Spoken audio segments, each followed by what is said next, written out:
Bonjour tout le monde, j'espère que vous allez bien. Donc avec une nouvelle vidéo, on se concerne la programmation Shell sous Linux. Alors on va faire une petite introduction sur la programmation Shell. Donc comme vous le savez que le système Linux est un système basé sur des orientés fichiers. Et toute la configuration d'un système Linux se passe à travers des fichiers. Alors, autrement dit, même avec les commandes qu'on a sur Linux, on a un nombre entre parenthèses, un nombre presque limité, et parfois on a besoin de vraiment d'automatiser des tâches. Ou bien par exemple de faire, si on a une tâche répétitive, donc on veut qu'un bloc de commande ou qu'un bloc de commande soit réexécuté à chaque fois qu'on aura besoin de ce bloc-là.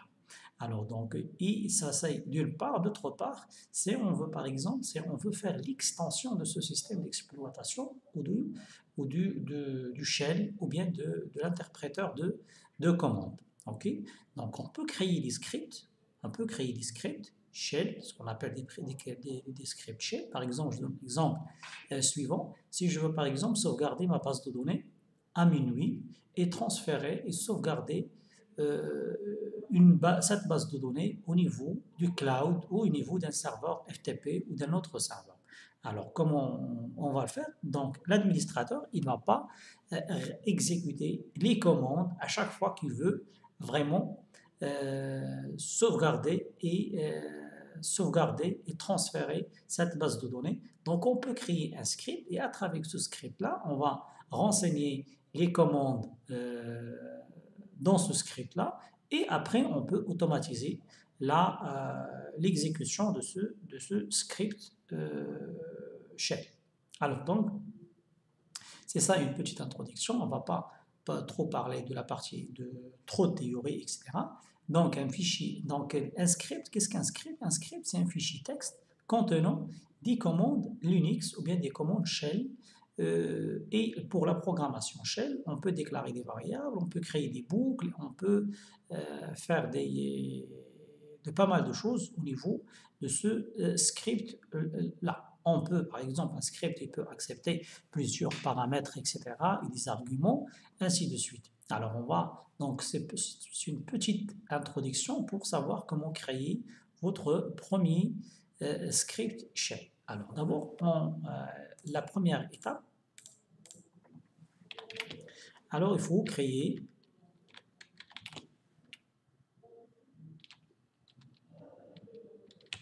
votre script avec un éditeur de texte comme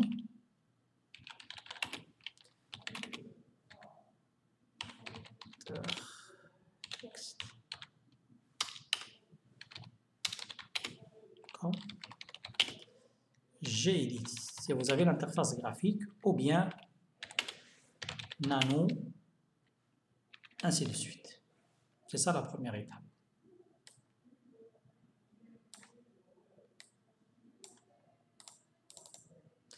Alors la deuxième étape, il faut rendre ce fichier, ce script-là, exécutable. Ça veut dire que je dois attribuer avec la commande change mode, user par exemple, plus l'exécution,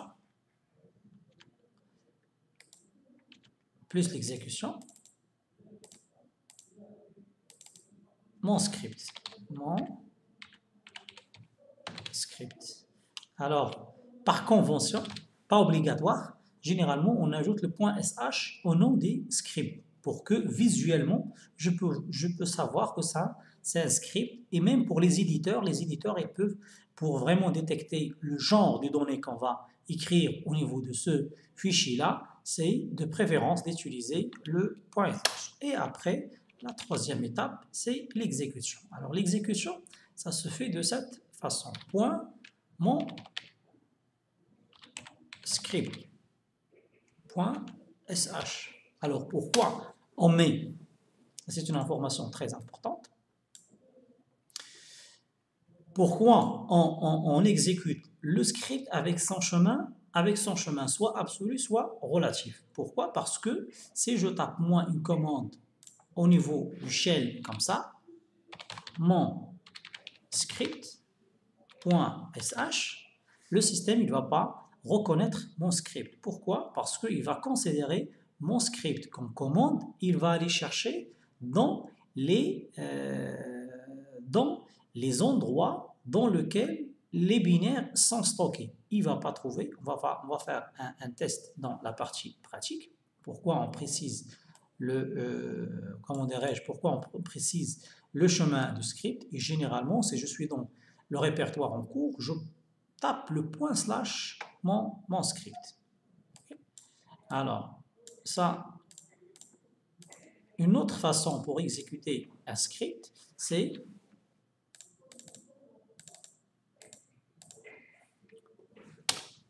je peux, 3.1, je peux passer comme argument mon script au shell, par exemple batch, mon script.sh.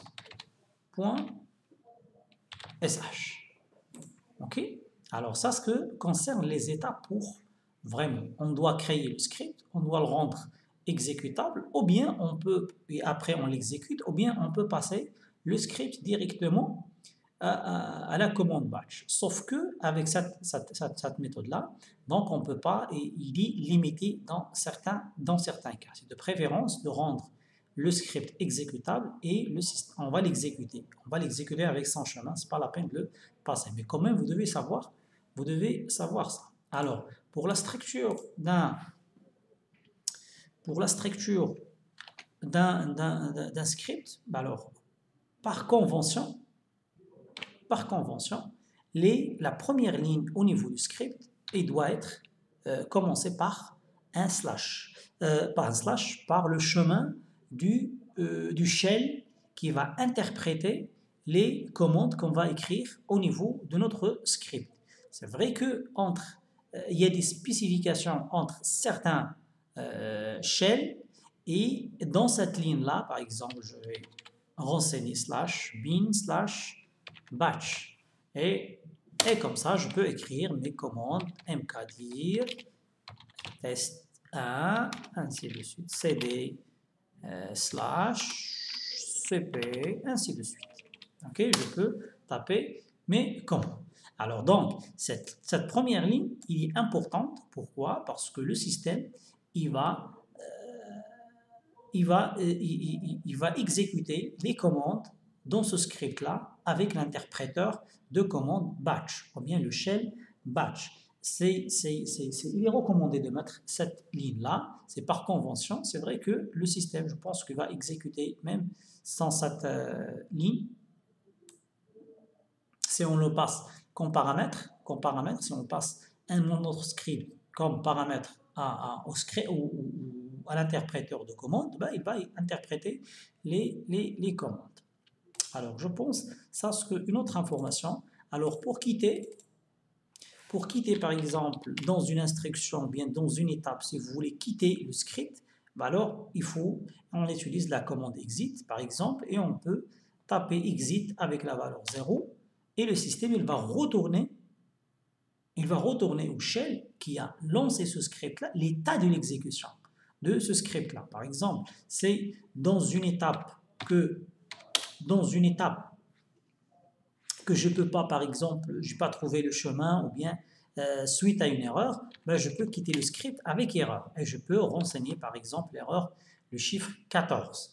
Alors, c'est quelqu'un qui veut tester est-ce que mon script a été bien exécuté ou non, il peut appeler l'écho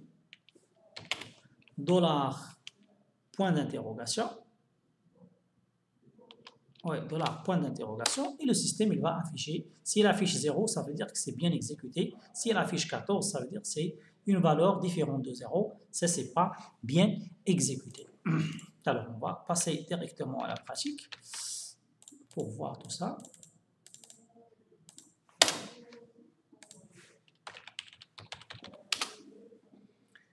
Alors, clear. Alors, ls. Alors, je vais créer avec gedit mon premier script.sh.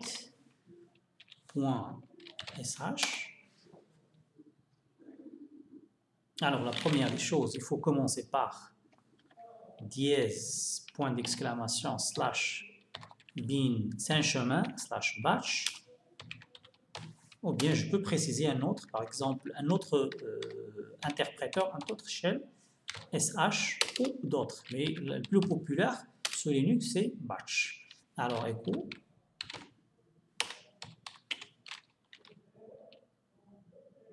Bonjour. Echo. Encore une fois, c'est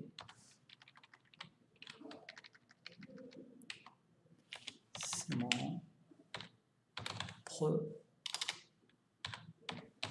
premier script shell.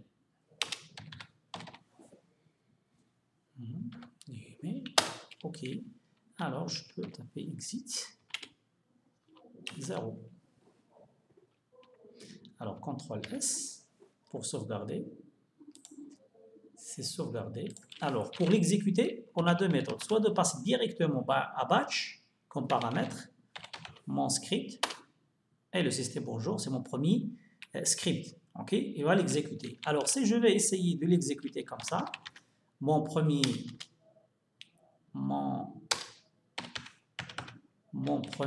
alors même le système il complète et ne détecte pas, mon père, pas grave. Alors, le système, il va, alors je vais essayer, je vais le copier. Alors, c'est juste pour vous montrer.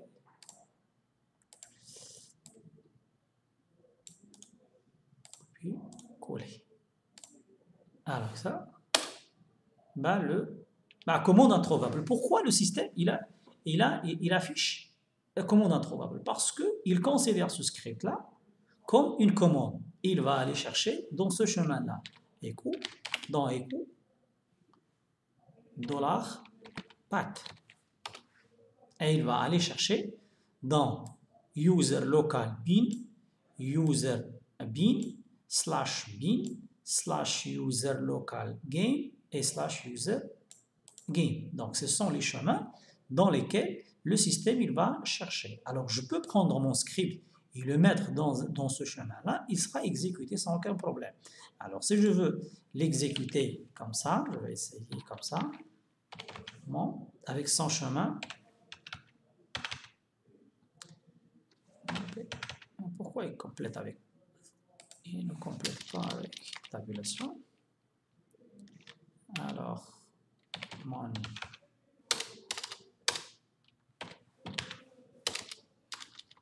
alors, désolé, CP, c'est juste pour savoir. Ah oui. Alors, je vais essayer de l'exécuter comme ça, avec son chemin. Ben, le système, il dit que permission non accordée. Ça veut dire quoi? Ça veut dire que ce script-là n'est pas exécutable.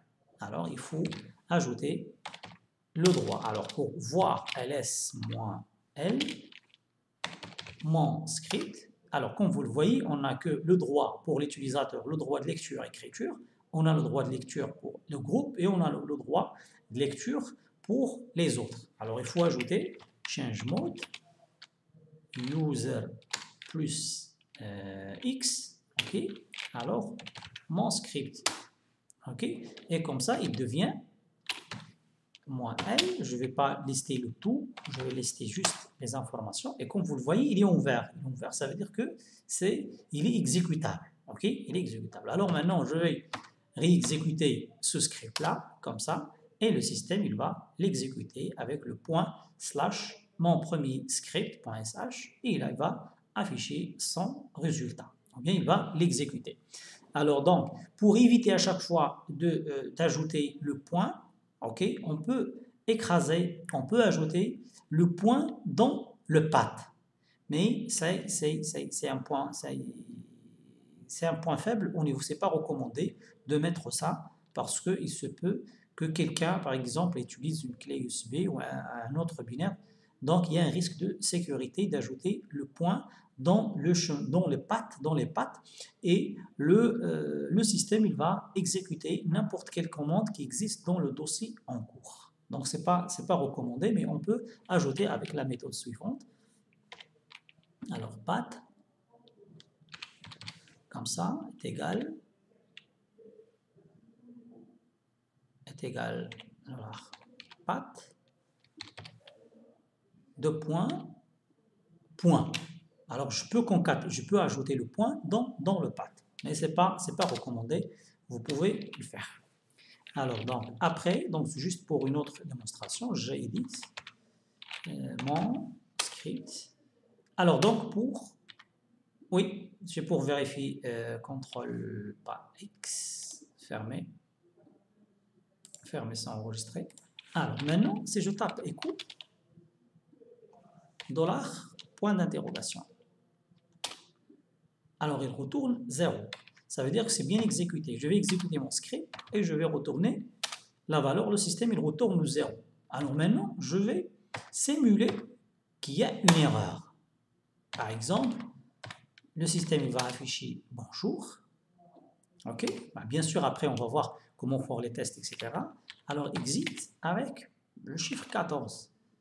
Alors, le système, il va quitter le programme à ce niveau-là, et ça signifie qu'il n'a pas terminé son exécution correctement. Ça veut dire que c'est à cause d'une erreur, il a quitté dans une boucle, ou on peut programmer dans une boucle, ou bien dans un test f-else, etc.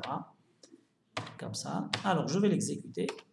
Le système, il a affiché que bonjour. Il a quitté le script. Et après, je vais afficher le système, il affiche 14. 14, ça signifie quoi? Ça signifie comment dirais-je ça, que le script n'a pas été bien exécuté. Alors c'est une variable système qu'on peut récupérer des informations. Par exemple, je vais taper coucou, c'est une commande introuvable, et je veux appeler echo, et le système il dit 127. Ok, ça signifie que c'est une. Alors, donc une autre information dans ce script là, alors j'édite mon script. Alors ici, je vais commenter avec dièse. Alors, je peux créer mk dir test 20, test 22. Ok, CTRL X, CTRL S. Alors, je ferme. Alors, je vais exécuter mon script parce qu'il est déjà exécutable. Et le système, je vais voir ls, ou bien, je vous donne un exemple, je vais l'éditer et je vais afficher son contenu. ls test 22. Et un CTRL S, fermé.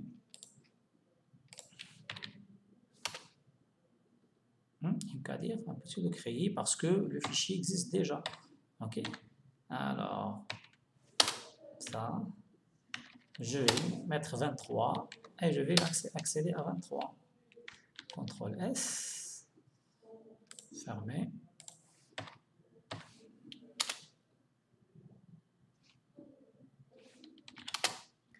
ls, oui, il a accédé au niveau du shell, au niveau du script, il n'a pas changé de répertoire, pwd.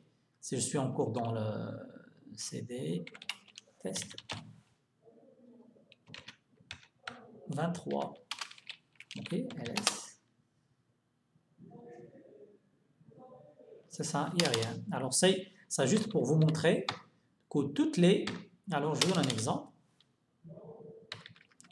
un autre exemple.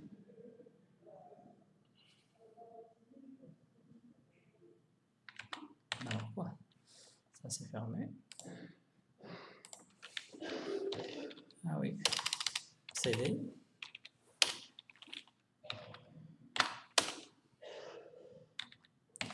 Alors, comment?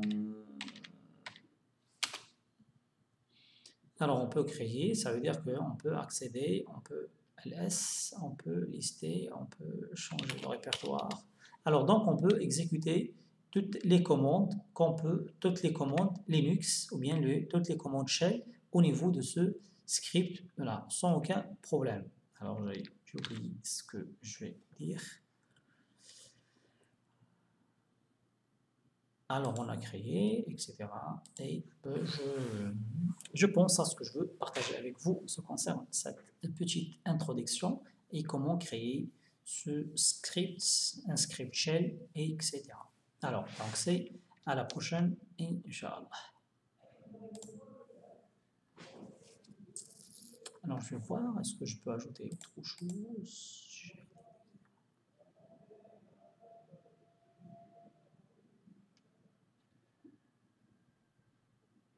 Ok, c'est bon.